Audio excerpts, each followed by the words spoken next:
From Trump Bibles to partnering with Lee Greenwood, Ryan Walters joins us in studio today. I'm James Poulos. This is Zero Hour.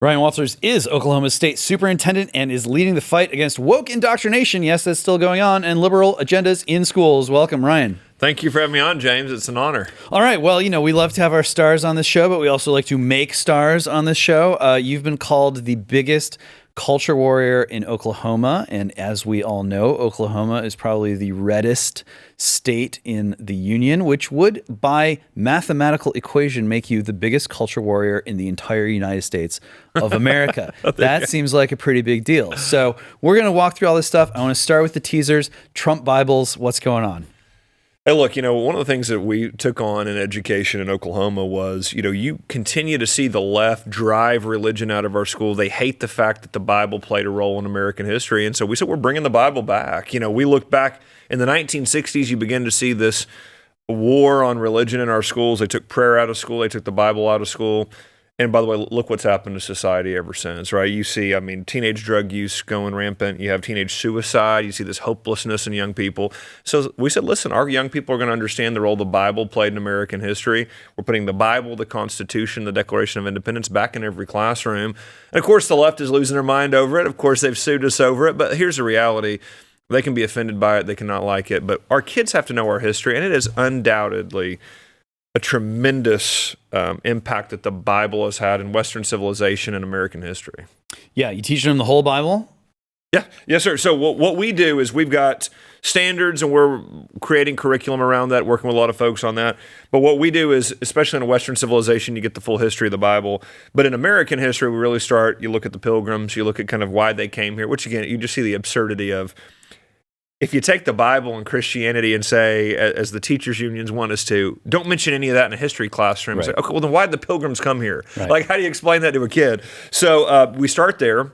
We walk through the mentions in presidential speeches. We walk through the First Great Awakening, Second Great Awakening, all the way up. Martin Luther King Jr. is another one we emphasize, of his letter from a Birmingham jail. He talks about, civil disobedience in the eyes of him, looking at Christianity. Says, look, if federal law were to violate Christian beliefs, he felt morally justified in standing against it. We emphasize that concept as well. Mm-hmm. So, yeah, but we have it all throughout our history curriculum there. Yeah, it's so essential. It's the somehow we all let ourselves sort of entertain the belief that religion is just kind of some opinions that you hold in your head. It's just conscience. And when you reduce religion down to conscience, it disappears. It disappears from public life, but then it makes the past confusing. It makes it inaccessible because you can't understand that, no, it's not just some opinions that exist in your head or things that you tell yourself in your head, but it's part of the experience, the motivator of why, our ancestors, but of course, people around the world do the things that they do. That's exactly right. And when you look at what the left's done in education, the gaslighting they've done to this next generation is incredible. And a big part of it is they want to remove any concept that, people in our past look to the Bible, look to their Christian beliefs to guide them. They want it to just be the secular history of everyone was just in it to make money. Everyone was just manipulating their fellow man. Because again, when you look back in American history, if you don't view the founders of having any kind of understanding of history or any kind of Judeo-Christian values, well, look, why study them? These are just evil people that were all racist, just terrible. So just forget it. Just listen to us on the way we should move forward. When the reality is so much of wisdom comes from studying history. And when young people do that and they see that the Bible played a major role, well, look, some of them might choose the path to study the Bible more deeply. Some of them may just look at it intellectually and say, I want to understand it, right? I may not be a Christian, but I want to understand why did it play such a role in their lives. But regardless, we know that the way that you're going to make good policy decisions, the way that you're going to figure out who should lead the country or who should lead your local city council or whatnot, it starts with understanding how we got here and our history. And so, I'm a history teacher, so you've kind of got me on a topic I love to talk about. But to me, you find so many of the answers of the problems we face today when you go back and study history. Yeah. Okay. You're a history teacher. How often per day do you spend thinking about the Roman Empire? I spend a lot of time. My wife gives me some eye rolls at home. It's one of those things that I love. I love the question. I love that that's gone viral.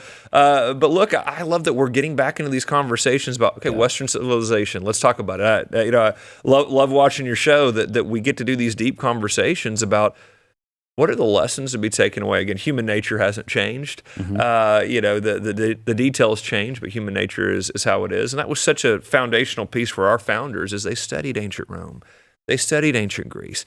They tried to build a system of government that took into account human nature and the lessons from history. And again, I love it. I frankly think if you teach history the right way, young people love it too. I loved watching our students in my class come alive as they study this and form their own opinions, and we've got to get back to that. Yeah. Well, I mean, it's such a crazy time for whether you want to call it sort of public history or that kind of public conversation about what our history is and how it affects our identity. I mean, I promise this isn't a gotcha question. It's a basic question. I mean, this is a time when a lot of people are going, well, wait a minute, what is the West? What are we even talking about here? If the West is who we are, if Western civilization is what we're trying to defend, as opposed to, putting America first in that slot or putting Christendom first in that slot or whatever. There's a menu of choices. We're in this kind of revolutionary moment where we're sort of all reassessing in a major way, what are our priorities? How do we know who we are? Technology is changing so fast.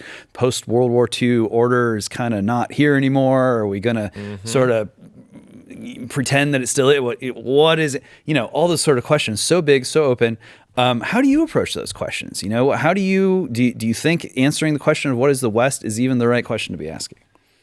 Look, I do. I think it is one of the questions that we should be asking, and you're seeing it, to your point, play out in so many stages right now. You look at foreign policy, right? And we're having this discussion of how do we deal with Ukraine? How do we deal with Russia? Well, all of this starts with what are our values as the West? Yeah. What are we looking to achieve? What is important to us? And to me, you start with going back and you start with going, okay, traditionally, what have those been? What has kept our society together? What has kept us in such close proximity to our European neighbors? What are those things? What are those values? And if those values aren't still there in some of our allies, we need to let them know that. I mean, I appreciated J.D. Vance going to Europe and go, hey, what's going on with free speech over here, guys? Right. Remember, I mean, this is, hey, we're in this together. You're our allies. Let's go back. Let's talk about World War I, World War II. I've appreciated President Trump bringing that historical perspective in as well. But I think, America has always brought in moral clarity on our positions, whether it be foreign policy, domestic policy. And I think that if you don't know how we got here, you don't know what separated the West from some others, but also what separated America in our dealings with some of our European neighbors. All of these are very important concepts that our kids need to know, they need to understand. And again, frankly, it is unifying, right? I mean, history can be unifying. That doesn't mean there's not disagreements. Sure. That doesn't mean there's not disagreements on how to move forward, but you start from a similar place of this is our country. These are the values that we can agree upon. And now we may disagree on the practicality of how to implement them. But if you don't get back to that, you just see this where, how do you ever come together? And you see the left that has just lost their ever-loving mind. And you go, okay, what part of American values are you still representing there on the radical left? And the reality is they don't. And I think that's just a reset that has to occur. I try to be at least a little generous from time to time and say, like, why have they lost their minds in this way? Sure. One potential answer is, well, they keep trying things that don't work. And you can make some headway and you can try to force certain things on people and you can try to enforce these ideologies and reprogram the kids and chop people's genitals off, whatever. But they had a good, 4 to 12 year span, depending on how you want to do the math, to sort of impose this new kind of system. And the graft did not take, like the host body rejected the implant. And then I look over at Europe and, gosh, they've tried many different approaches to kind of get either to break away from the past or to return to the past. And they still haven't cracked it, I don't think. In America, we got all kinds of our own problems for sure. But one of those problems that has seemed to bedevil Europe for so long, being sort of stuck, paralyzed between this yearning for the revolutionary future and for the reenchanted past, and never being able to really find a home. That's not the American problem, thank God. Do you think that Europe is going to crack this at some point soon? How optimistic or hopeful are you about our European friends? I just actually had a conversation on the way down of a CEO that was just came back from London from a conference and was saying, I'm amazed at some of the conversations at this conference. I said, well, tell me about them. He said, well, we really heard a lot about the understanding of Judeo-Christian values in their societies. I heard a lot of, meritocracy is how we got here. And DEI, it is racist, and we need to call it out as such. We need to look back to our history of what brought us to this point and make sure that people are proud to be, he was speaking about some British individuals and French individuals, but be proud of what we've accomplished, be proud of what we've done as a people. And you can assimilate people as long as you're assimilating them to a culture, to something. And he was very impressed by, he was saying, it's very Trump-esque, but it's even bigger than that. It is an understanding that if we don't get back to this, there's no direction here. We don't have a rudder. And look, I'm cautiously optimistic. I think it's one of the things that Americans, we get right. You look back and you look at instances like the American Revolution. You had a situation where obviously there's a war, but we didn't lose sight of what the war was about. Then you go across the pond, and the French Revolution, well, they lost track of what that was about, right? And it got lost in the war there. And so we've always done a great job here domestically of being able to keep our eye on that and having reset moments like that. Europe has struggled with that. And I do think that we do have an opportunity under President Trump and Vice President J.D. Vance of that moral clarity and the way that they speak so decisively on it. Europe, as you pointed out, just the ups and downs that they've experienced. And it's like, I think there is an incredible opportunity right now that they know that they've got a friend in America that, hey, fueling into these ideals, if you go back to that, you're going to have a steady ally here that, again, our enemies will fear us and our friends will very much appreciate the alliance there. And so I'm cautiously optimistic on that front. Well, this conference that you described sounds suspiciously like a conference in London that I myself recently attended. And I will tell you, it's tricky right now in the UK because you've got this like reform versus Tory thing specifically on the issue of immigration. And I found a lot of value in that conference. I found cause for hope in that conference. I did also find that a lot of Americans walked in there and they're like, all right, let's talk about immigration. Yep. And it was sort of like, no, we can't do that here. Because even on the right of center, there's this divide and it's very sharp. And, Americans are used to having this very large geographical area in which to live. 75 million or 80 million, whatever the real number of illegal immigrants is since the 80s. It's a big number. It's too big.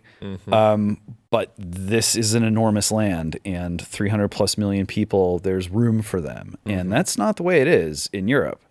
And to see our closest allies, closest friends in Europe, the British, just kind of tying themselves in knots, trying to figure out how to get everyone on the same page, while at the same time not even really trying not to even mention the I word. Man, that was painful. And look, President Trump has busted through so many of these kind of popular beliefs that, us as conservatives, you always get hit with this from rhinos of, oh, you can't do that. We know it's the right thing to do to fire a bunch of people from government and talk about, really, really honing in on government spending. You talk about it, but you don't do it, because when you do it, you upset the apple cart too much. Yeah, you talk about it because you can't do it. Yes, exactly. Yes. You campaign on it. I'm going to tell you, I've heard this a lot. Hey, you're just supposed to campaign on those things. You don't do them, because then you get... And I'm going, well, that's honestly a big part of the problem with the Republican Party is we said we were going to do a lot of things and we didn't do them. So we've got to do them. And President Trump has shown this of, I'm going to be very blunt, I'm going to be very direct, and I'm going to do those things. And the reality is the British, if they don't tackle those issues and they continue to play those games, it is going to just get worse and worse. And eventually you're going to have a population that's going to go, we are so tired of a political class that, tell us one thing and a wink and nod and do something else, won't tackle the tough issues. And this is where you become irrelevant. Frankly, that's where political parties historically, when you have these major issues that bubble up, you can look at American history, you can look at history of the West, eventually it will be dealt with. And the longer that you put it off and the longer you don't address it, the options of it being dealt with in a way that's best for the population become much more difficult to make sure that that's the way it's handled. And so, our European friends would be wise to look at President Trump, frankly. And again, I've just been so impressed to see the approval rating where it is going up when he's doing the things that, again, they always warned us, we can't go in there and cut all those jobs because, they're going to blame you for every kind of disruption, every kind of issue. And he's going in there going, no, we're going to keep going. We're going to keep moving with it. And same way with foreign policy. I think that the clarity that President Trump has provided, our other world leaders would be wise to take heed to it. Yeah, that story of political party irrelevance, we saw it happen with the GOP. This is how we got Trump. And, right. Even folks I know on the left who are sort of like very wary, they're like, okay, I guess we're stuck with them. But it never should have come to this. That's right. And how is it that, whether you want to run the clock from 1991 or 2001 or whenever, year after year, administration after administration, this sort of uniparty control has led us to a point where the only way out of the box is for a guy like Trump, a guy like Elon, to just kind of say like, all right, we're just going to sweep the desk clear. Yeah, President Trump said it, I saved the Republican Party, and I'm looking at him going, yeah, you're right, because you're the first politician we've had in a long time and went and got elected and then did it. So now you got a population that, again, they're very loyal to him, and they should be, because they're going, you're the first guy that looked me dead in the eyes, said the things that everybody said you can't say, and then you went in and did them, and then you faced all these repercussions for it, and then you're doing it again. And I was actually with Eric Trump yesterday, and he made the comment, too, of, he said Republican Party, he stopped himself. He says, well, if we're going to continue to be a conservative common sense party, we've got to continue to do these things. And it was just hey, look, Republican Party, you better make sure that you're on board of fulfilling your promises, because here's my fear right now, and you're seeing it. You're seeing it, of course, in blue states, but we're beginning to see this emerge in red states as well, where governors, attorney generals are not fully supporting the Trump agenda. They're already getting weak-kneed. They're already making excuses. Well, can we slow it down? I'm going to tell you something. If President Trump, who was very clear, and again, I love towards the end of the campaign when he was doing all the longer form podcasts where I'm going, right, guys, you can't act like he's not telling you what he's going to do. He's sitting on here for an hour walking through in very great detail his policy agenda, what he's going to do. You couldn't have had a more clear candidate of, I'll answer your questions. I'll tell you why we're going to do the things we're going to do. Win every swing state. And then have Republicans, less than 100 days going, okay, I know you said all that. I know it's the right thing to do, but we've got to slow down these Doge efforts. We've got to slow down all it. Boy, I'm telling you, Republicans better get on board to what the American people want, or again, they risk themselves becoming irrelevant. Well, and again, I understand there are always going to be ideological disagreements, shades of disagreement. Sure. But we have had a political culture of riding it out, slowing it down, pocket veto it, just put it in the closet until it dies, and then sadly it died. We've had that for generations, and that's why we are where we are. That's right. Yeah, and look, hey. We have always, let's have the political discussions if there's a disagreement on policy, and let's talk through that. But the answers of let's slow down because you're making too many waves. Frankly, I see it as, rhinos that sit there and look at, well, special interests, they've talked to me a little bit, and, here's a way to kind of split the baby if we would kind of talk about it, and then let's move away from it. You've seen this with illegal immigration. I mean, you've got folks, there was an article came out just a couple of weeks ago of, a lot of CEOs getting in the president's ear going, okay, enough is enough. Like, you proved your point. Let's stop. Let's just leave it alone now. And I'm going, guys, I mean, he's ran on this. American people are crystal clear. Illegal immigration has to stop and has to get under control.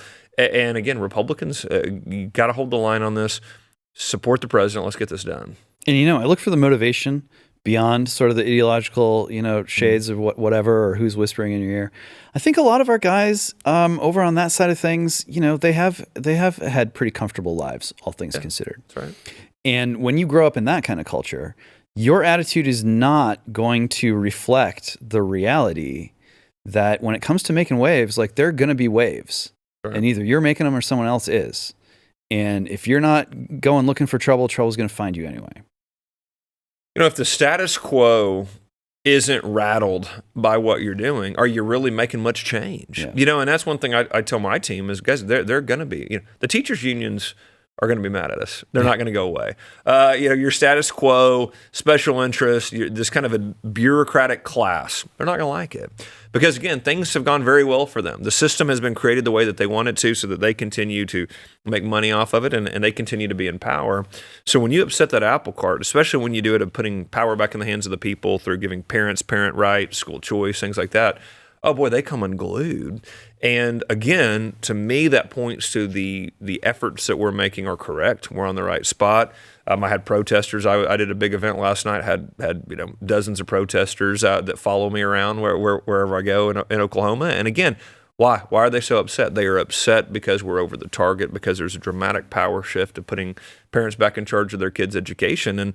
And you have to realize that again, the left isn't going to go away quietly into the night when you take away their power structure.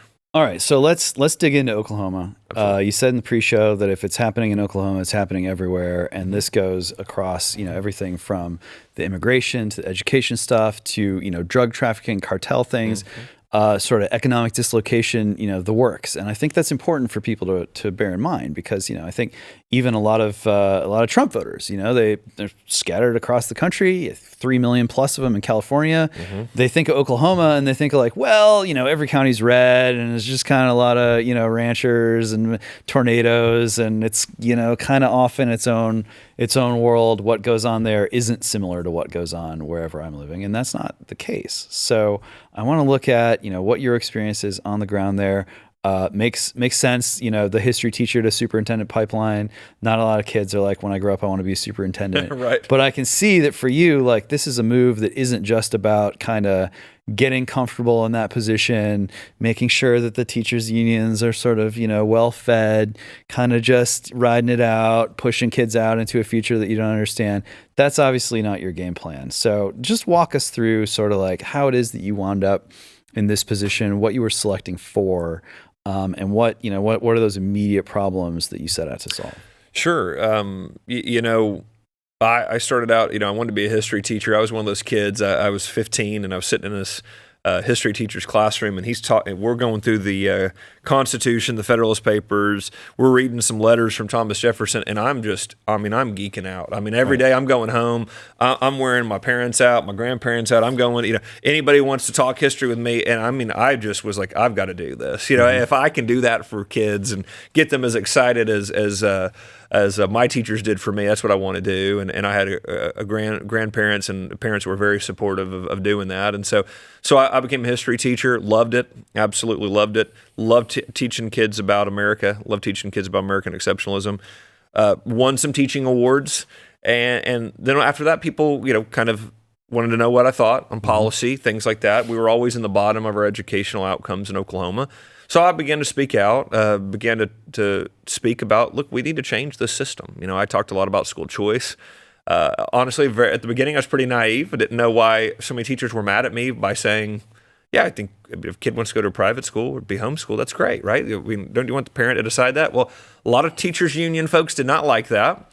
So I began to kind of look into this of, Why? Why is there such opposition in education to school choice, to merit pay for teachers, to innovation, to really kind of breaking down a siloed education system and really trying to think more outside the box? Where do these things come from? And that kind of led me down this road of fighting with your establishment status quo folks, trying to engage them in more of a public discussion of, okay, why can't it be different? Why can't this look different? I would even get detractors and, get into a debate with them and go, so is this the system? Like, if we had to design this from scratch, this is what you would design. Like, you would run kids through the system that looks like this. And, even your detractors go, well, I mean, no. Right. It's like, okay, well then, why are we defending it? Why are you out here defending it? And so that ultimately got me into a role where, I began proposing changes. We had a Democrat superintendent that was blocking all these reforms. So eventually, as a parent of 4 young kids and getting to talk to parents all over the state, I eventually decided to run for the office. So I was elected by the people of Oklahoma to go in, and my goal always was to aggressively institute these changes that I heard from everybody at the diners, at the libraries, everywhere I'd go. It was, hey, why don't our kids love this country anymore? Why don't our kids understand just the basics? Why can't they read? Why can't they do math? Why is it that every time, we're turning around, we're hearing a story about, a book about transgenderism in our local school? I mean, why are they reading that? Why aren't they reading, the Federalist Papers? Why aren't they reading these things, these items? And so again, I went in to have a very aggressive agenda to get our state back on track so that parents would actually be hopeful about the education their kids were getting instead of so frustrated by it.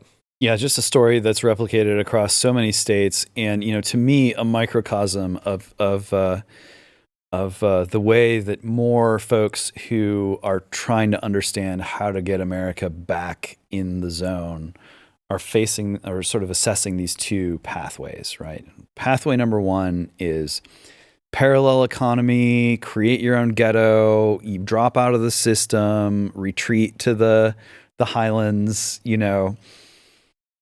for several presidential terms out of power. That became very attractive to a lot of folks on the right. Now the situation has changed, and the thought of like, well, hey, homeschooling, awesome, private school, great, school choice, fabulous, but you don't just need to retreat anymore. Yep. And the thought of like, we can actually go into the center of power and actually do something there, and how is that going to have effects, system-wide effects? That's a new turn, and some people can be hesitant about that, oh, we don't want to just have big government, but we're in charge, that kind of attitude. I understand that attitude, but at the same time, structurally, there is kind of no substitute for just going and doing the thing at the highest level with the greatest degree of excellence and seeing how that radiates through. James, I couldn't agree with your point more. You're not going to find anybody who's more pro-school choice than me. I want parents, you want to homeschool your kids, spend more time with your kids, we should absolutely be encouraging that. So I encourage a lot of homeschooling. We love it. Love having a lot of homeschoolers in our state. Love kids being able to go to Christian private schools. We launched the first Christian charter school in the country in Oklahoma. We're going to the Supreme Court on that case here in the next month. Wow. So love school choice, want parents to have that school choice. But I'm going to tell you, if we don't get our public schools on track, we're allowing 85% of our kids to be indoctrinated to hate this country, to not believe in the family unit, to not believe that religion plays a major role in society and has shaped so many lives of individuals throughout history and civilizations. And look, kind of an adage of, a lesson of history is, hey, it doesn't take two to decide to go to war sometimes, right? It just takes one, right? Mm-hmm. And then you don't really have much of a choice.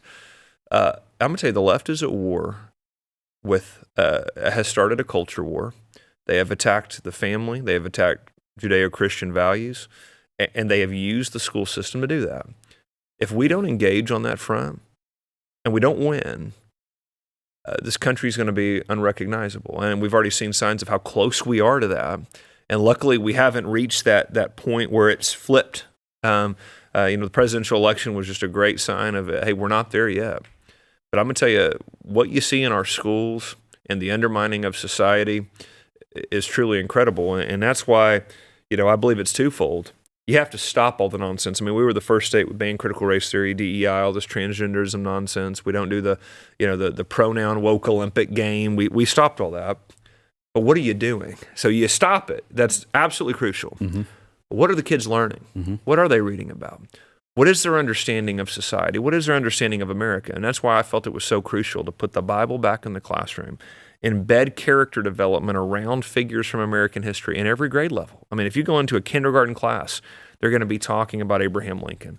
They're going to be sharing a story from the Bible in its historical context and that role.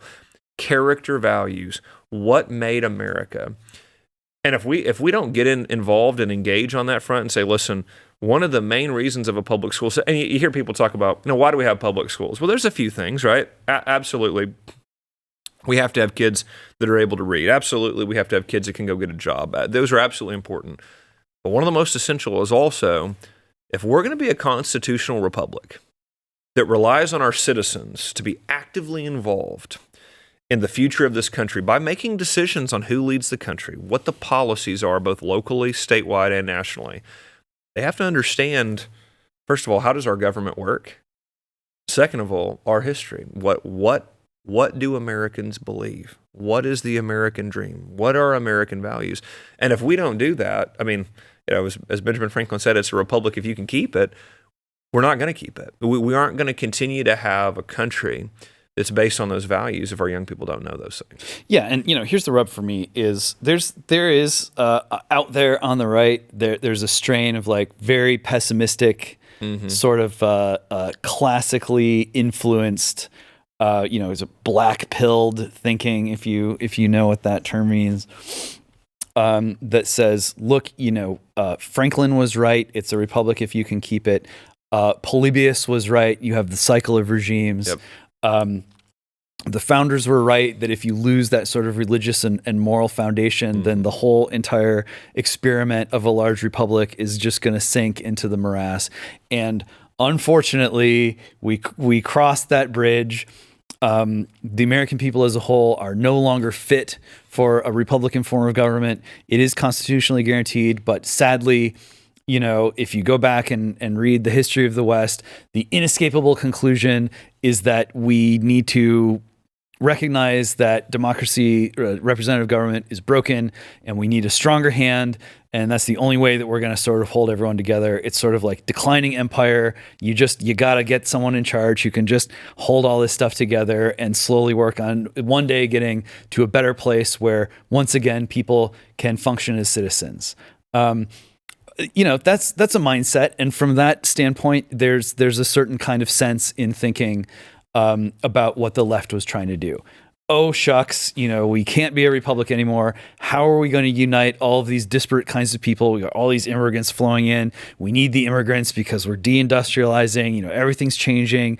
How are we going to sort of reconstitute an American identity that is going to be encompassing enough, but sort of low enough to the ground that we can scoop everyone in, sort of rebuild our elite, rebuild our institutions. So we're going to have this new flag, and it's going to have rainbow stripes on it. It's going to be amazing. Right. It's going to include everyone except for a few people who we're not going to talk about. We're going to, it's capitalism isn't enough anymore. We're going to create ESG, sort of this new standard, because we overeducated the people and we don't have enough jobs for them, and they don't actually know what they learned in college. They forgot everything. So we're going to create this new thing, and we're sort of train them up in that. There's a sort of kind of like, if you look at it in the right way, there's this regime level analysis where you're like, okay.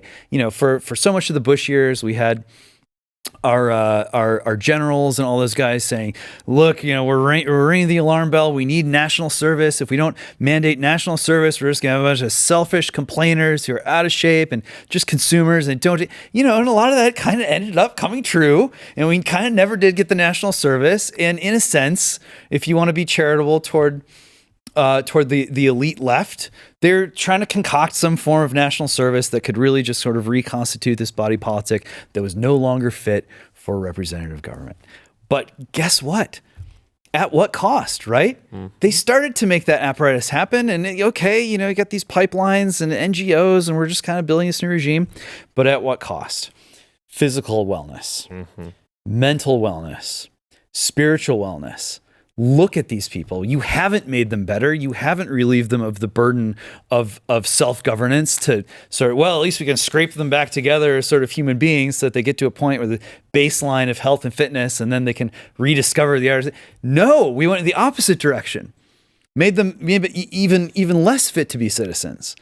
Obesity, perversity, insanity, schizophrenia, you hooked on pills for the rest of their lives, all that stuff that MAGA arose in response to, all that stuff that, you got hippie women in Topanga Canyon and in Berkeley, across California, all saying like, this is psychotic. The Democrats have turned against spiritual wellness. Hippie New Age people, they were some of the first sort of ground zero during COVID, where they said, no, I'm drawing a line. This is anti-human, anti-woman, anti-health. That whole phenomena just goes to show, I think, that, even if you try to ascribe kind of the most reasonableness or the best intentions to this experiment with that kind of rainbow flag regime that we went through, it not only did it not work as a substitute for Republican government, but it set us back even further. No, I agree. What was it Churchill said once about America? They always make the right decision. They just, after they've exhausted all the other wrong the last one in the box. Right? Yeah, but look. Obviously, you've seen this great divergence from who we are as a people. But then, like Americans do, it's, almost they get jolted back to, hold on a second, what are we doing? And you saw that as, look, as much as I hated that we had to deal with 4 years of Joe Biden, it's almost like, boy, it woke people up. Yeah. I mean, do we get RFK as a health secretary, without 4 years of Joe Biden? And it's just like people going, okay, hold on a second. These are questions that need answers. And I've always loved RFK Jr.'s approach of like, these are questions. I mean, the fact that you get so mad that I ask these questions, it make me want to ask these questions even more. Mm-hmm. And I mean, you're starting to see things that, again, years ago, were taboo to talk about or ask. You've now got people in power that, no, we're going to find an answer to these questions. We're going to make sure that we get this back on track. And so, look, I think that you're seeing Americans that are have looked at that, have seen that, have said, look, this has gone way too far. And I think that, for a while, you had a lot of Americans that, if they want to do that, is it really that big of a deal? And this is one of the things that it's kind of putting the frog in the slow boiling pot, right? It's like, well, is it really that bad? And then you go, well, if you study history, it is that bad. I mean, once you start going down that road, it's just going to get worse. It's going to get further adrift. And, one of the poems that I always look to and identify with a lot is, you look at Rudyard Kipling's The Gods of the Copybook Headings. Mm-hmm. And he goes in there and goes, in our schools, we used to have you write it was a Bible verse or a moral truth or saying, and we'd make you copy it 20 or 30 times. Well, why did we do that? Well, yes, we want you to have good penmanship. Yes, we want you to learn your letters, but we also understood there was true value to emphasizing truth, emphasizing morality on a daily basis. And then they walk through, and again, the poem, uses some absurd examples of, well, now in society, people believe this to be true. I mean, how crazy is that? And we've got to return to these things, and I think we will, but we'll return to them after probably some real difficulties. And I see that, play out again throughout history, and I think you're seeing that now of, we went through some times where, unfortunately, Americans suffered greatly because of allowing policies that go into place that are just anti-truth, anti-historical, anti-our values. And now I do think, though, the momentum that is there, I am optimistic, and we've got to be very cognizant of the fact of the left doesn't go away. The left doesn't go, okay, I guess we'll give President Trump, 2 years till midterms or 4 years to just do his thing. No, they will sue, they will protest, they will blockade, they will threaten, they will do anything in their power to stop it. And so we've got to stay vigilant on that. Yeah, I mean, it's you could go all the way back to Democracy in America on this, where Tocqueville's sort of just bemused watching this culture in America of like, we got this, all the way down to rock bottom, and then you hit rock bottom, and it's like, we don't got this, and you build again. And he was talking about this with Bankruptcy law was a big one for him, where he Yep. was like, this is insane. Yep. In Europe, these people would be languishing in debtors' prisons. In America, there is an acceptance of failure. And sometimes it's a long way down to that point where you hit the bottom and you say, like, all right, I got to start over. But that's something that, it's tolerated, which can be, if the wrong people are in charge, you can go through a lot of undue suffering.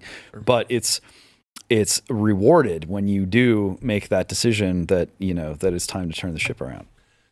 And look, I thought, I'm trying to remember I don't remember the whole guy's name and everything else, but I remember when Elon Musk and J.D. Vance went out there and went to bat for that young person that was working for him, that, they tried to dox and everything, and I'm going, right. That was a great example of, what, guys, we're done with this cancel culture of, you know what, in America, we have always, to your point, we've always, been, hey, we love the rags to riches story, don't we? We love the comeback story. We love the whole, they made it happen. Redemption culture. Absolutely. And I've always, I'm going to be honest with you, as a teacher, somebody who works with young people, that's always been something that is greatly troubled me, that we're in a culture now that one mistake, you're done. And I'm going to tell you, that's not a society I want to live in.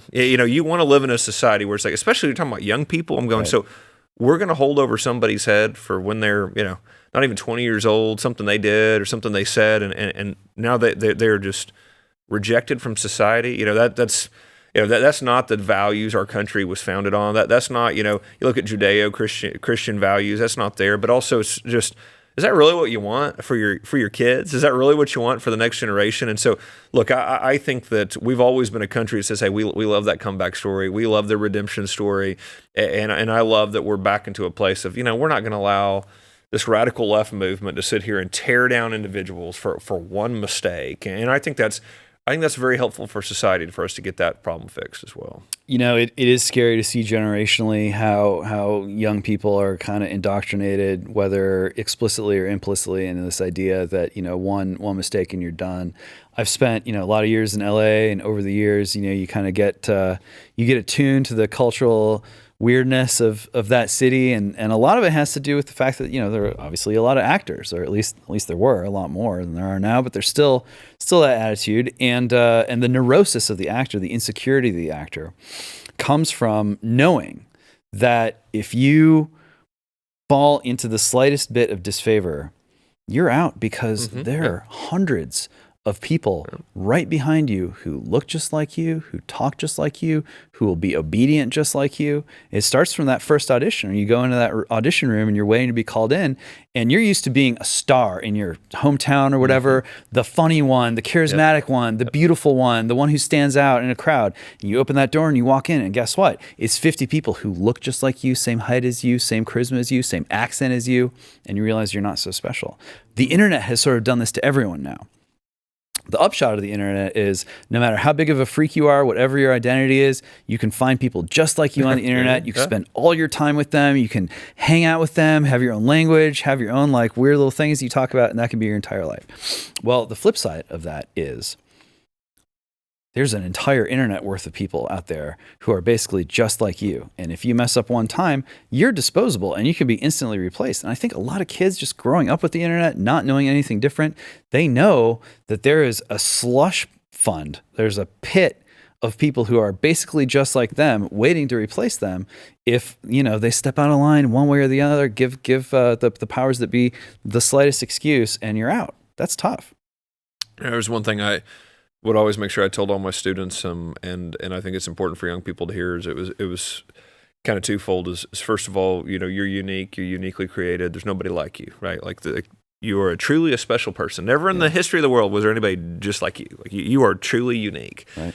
And then the other one is, things can always get better. No matter where you are in life, there's nothing that's too hopeless that you can't come out of it. And because one of the toughest things I've ever dealt with is having students that would commit suicide, and you reflect and go, did we let that person know, that you're special, but also, things can be dark, but it can always get better. Don't think it can never, there's darkness so deep you can't come out of it. And, you look at some of the spheres on the internet and some of the social media and the piling on of people and you go, boy, that again, there's some troubling aspects of the online culture. And again, look, I love that that Elon Musk has given us the ability of like, hey, the media can't control the narrative anymore. You can't keep this boxed in. You get to ask questions publicly. Now, frankly, I do love that you've got corporate media now that they have to respond to X. I mean, if this discussion is raging, they kind of have to cover it now because you got millions of people engaged in it. I think that's tremendous for the media aspect of it. I do worry about young people. I worry about young people that can get so isolated in the groups that they're in online and believe that that's real life, because there is nothing like being in a room with another individual and having a sincere conversation. We want to continue to have a society that values that and values the human interaction and caring for your fellow man, looking out for your fellow man in that sense of that on that one-on-one level. And again, online, there are some places online that it's just like you worry that folks that need that aren't getting it. Mm-hmm. All right, we talked about immigration, talked about citizenship. You're behind the push in Oklahoma to ensure that public education is going to citizens only. How's that working out? Look, I mean, when you look at our education system and you look at the amount of illegal immigrants that have come into our schools and to our states, we estimated the cost at $474 million under Joe Biden. And by the way, this was just information that was willingly given over to us. We didn't ask. It was just willingly given over. And so, look, I know the numbers are obviously a lot higher than that. And we're looking at it saying, we need to get a handle of this. How much money are we spending on individuals that are in the country illegally? What is this entitlement bill budget looking like? When you look at everything across the board. I know Texas has looked at this when it comes to hospitals and things like that. And look, we're going to get it under control. We need to get these numbers. We need to have transparency for taxpayers to understand how much this has cost them to educate these students. And I'm going to tell you, frankly, it's created a lot of chaos in our education system. We launched the largest tutoring program in our state's history, the largest literacy program in our state's history. And about a month after we did that, we began getting calls from districts that said, we love the tutors, we love the new reading specialists, but we want to flag some things for you. We had, a caravan of migrants came in this weekend. There's 70 of them. We're a district of 400 students, so that's significant. Mm-hmm. They don't speak English, and they don't all speak Spanish. I mean, there's a lot of other languages here. Right. So we are going to have to take a lot of those folks out of the classroom, work with these students.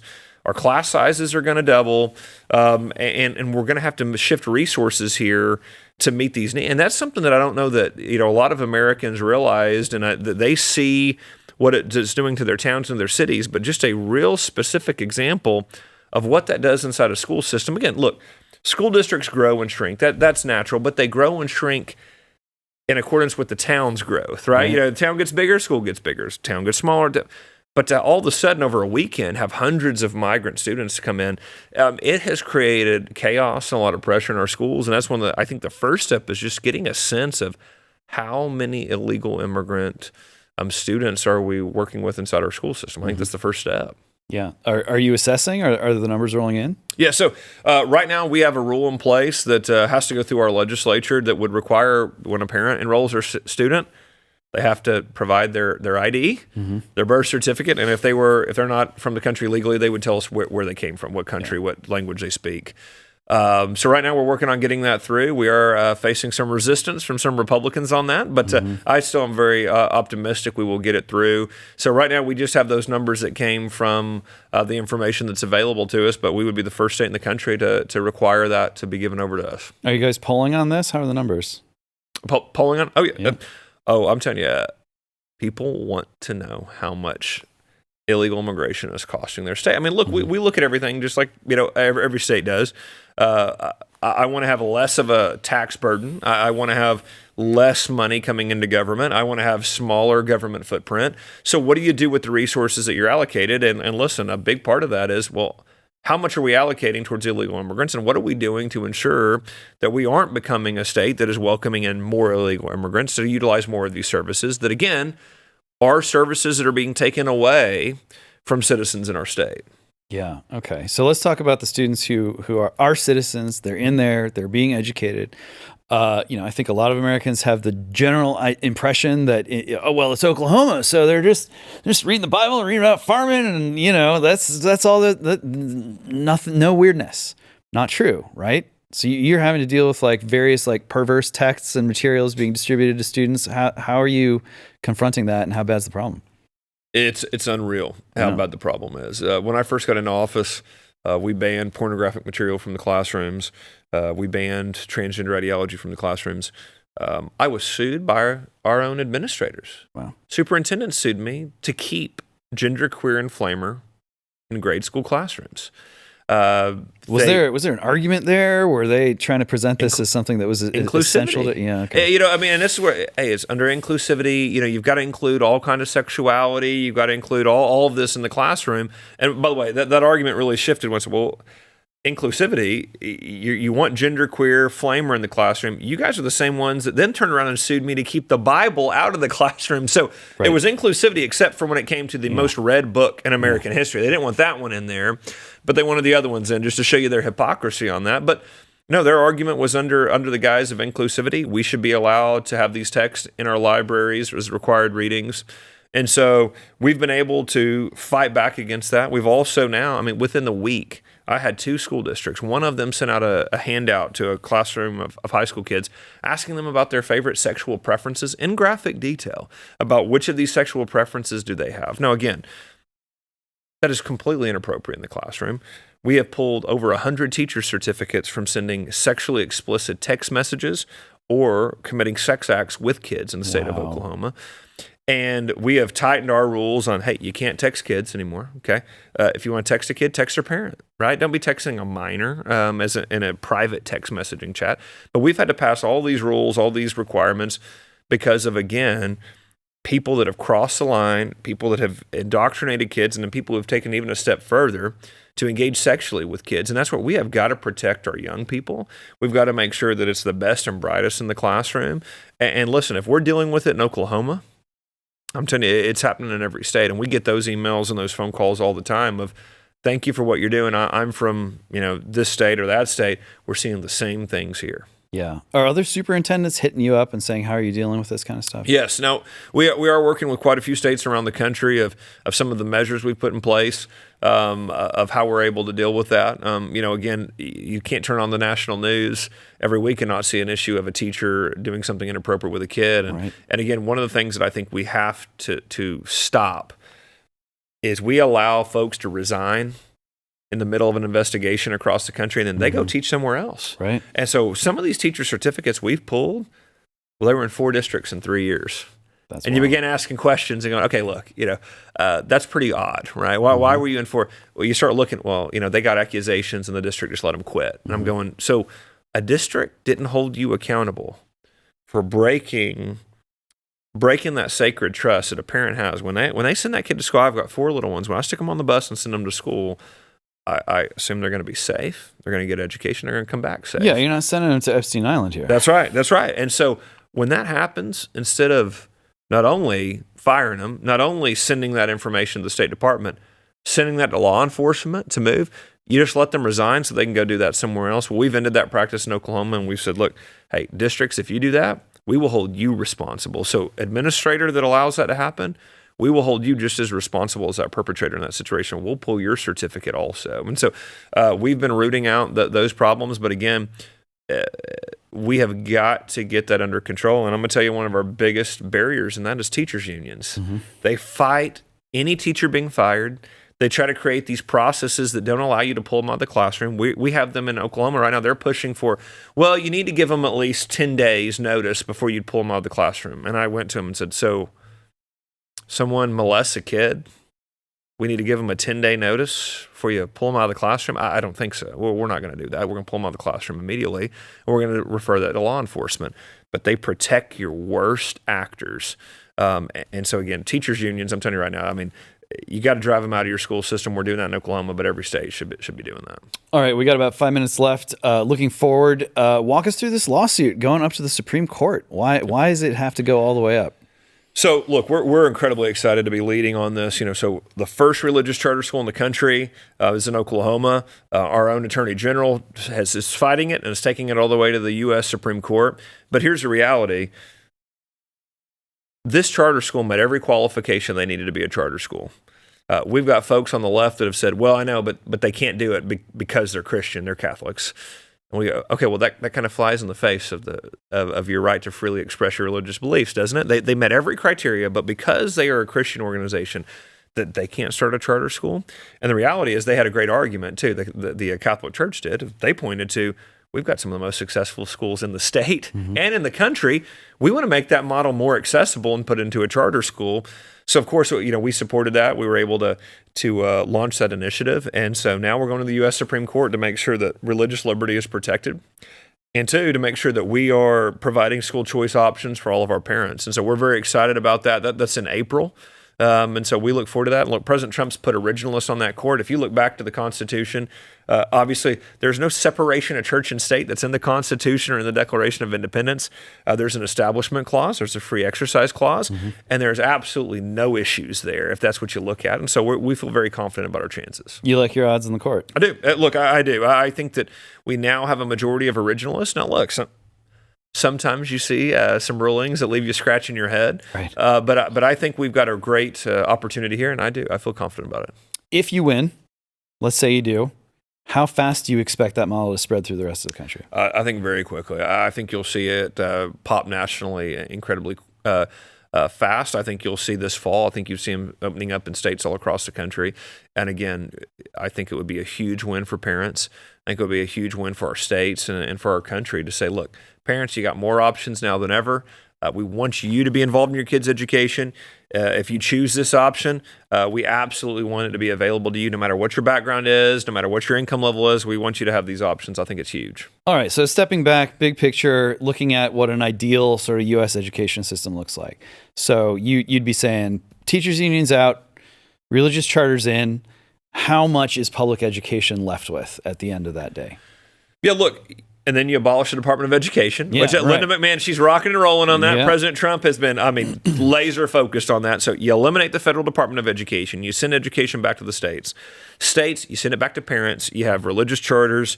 You have full school choice. You have homeschooling options that are available. You get, in that scenario, you get your public schools back on track. Again, let's look at this. The competitive aspect of having religious charters, regular charters, private school options, homeschool options, those free market pressures on the public schools will force the public schools to dramatically improve. We've seen it in Oklahoma. We had a record amount of schools get off of the national F list in the first year we had school choice. That's not a coincidence. They knew if we don't get off this list, and I told them, I said, I'm going to send a letter to every parent in your school district and tell them, you're an F school. Here's all these private schools in the area if you want to send your kid there. But we had over 119 of them get off that list. And so you see that response of, well, if they're going to all leave, we better get going. And I think that you see a dramatic improvement in education across the country under that model. I think President Trump and Linda McMahon are spot on with that. And I frankly think it would happen a lot faster than people think. Look, people are paying attention. Parents are watching. You also have folks that truly care about the future of the country that are watching, that are going, hey, if we have the opportunity to start schools like this, we're going to do it. Yeah, I think you're right. We've tried the wait and see, the slow walk it. A lot of people have come to a point mentally where it's like something's got to give across education, across the economy, across government, across whole of society, whole of government, as they like to say in DC. So I think there is, I think there's a decent likelihood that this stuff is sort of the dam's going to break. If it does, you're in sort of K through 12 land. But then, of course, there's Right. college and graduate school where the real fun begins. Do you think that if you do kind of break the dam on the K through 12 stuff, that we're then going to be looking at these kinds of changes at the college and grad level? Have to. Higher ed is so broken. It is so fundamentally broken. We have to have major reforms in our higher ed space. They have become rampant with that anti-Americanism and anti-Semitism. That's got to be rooted out. But there needs to be a fundamental shift. What are we doing in higher ed? What is the end goal? Because right now, you're going to see a lot of higher ed institutions that their end goal is to indoctrinate kids. That is, I mean, if you really want to point back to where all this started in education, it started in higher ed. It started in our higher ed institutions being taken over in the 60s. And remember, we funnel nearly half of the population through these institutions. And so then you get this woke ideology that's rampant all over the country. And so in Oklahoma, we've tried to create every pathway for teachers to become teachers outside or around higher ed. And look, we've got to take on that issue of we cannot continue to allow higher ed to take taxpayer dollars and continue to turn kids against this country, continue to not equip them in any way. They don't utilize their God-given talents to go become somebody that can go get a job with those talents. They just force an ideology on them, and so that's a big one to tackle. And I think it's got to be very, very aggressive. All right. Well, in the meantime, I have this funny feeling that this is not going to be the last office that you will be voted in for. So we're going to be watching Oklahoma, and we'll be watching YouTube. Really appreciate you having me, James. Absolutely. Thanks again. All right. That's all the time we got today. So if you're on YouTube, give us that like, give us that subscribe. We love them. Subscribe to Blaze TV. And until next time, this is Zero Hour. I am James Poulos, and may God have mercy on us all.